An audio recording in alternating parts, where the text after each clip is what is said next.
Let's use our properties for logs to express things as sums and differences. This is sometimes called expanding the logarithm. So if the first one I have here is log base a of the fourth root of 7, I would first probably want to rewrite that root as an exponent. And remember how those work. If it's a root, it's going to be a fractional exponent with the denominator of the fraction being the kind of root.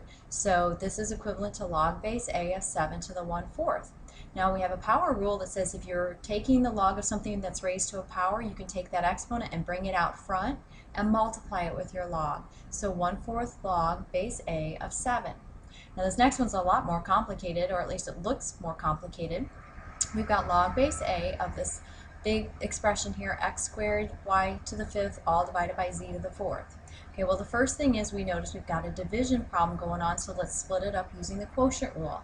Log base a of x squared y to the 5th, that was the top part, minus log base a of z to the 4th.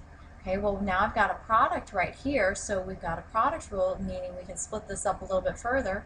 Log base a of the x squared plus log base a of the y to the 5th, still minus log base a of z to the 4th.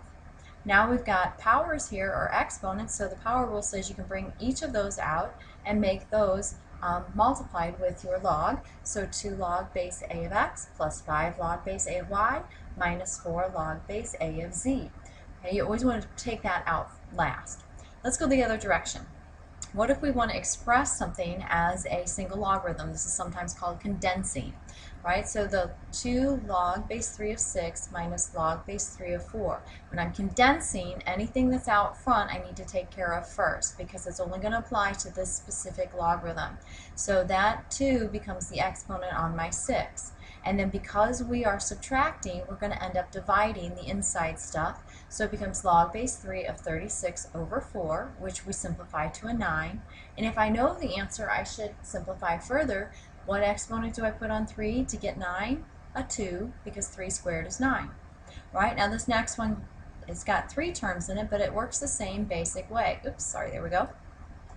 I'm going to take the 5, make it the exponent. Take the 1/4, make it the exponent, right? So use the power rule. And then I've got a log minus a log. So when I'm writing this, I know it's going to be x to the 5th over the y.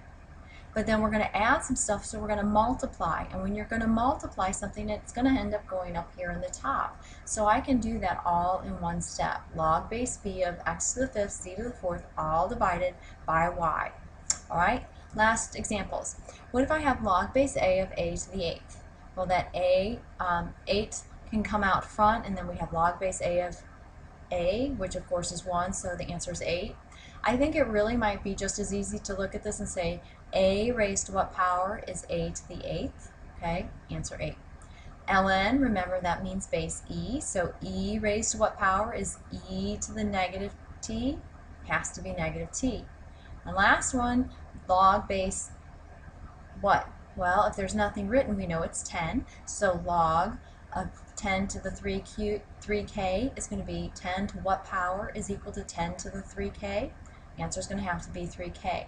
The point of these is it's kind of like an identity thing. If your base here matches the base of what you're taking the log of, the answer is just going to be the exponent.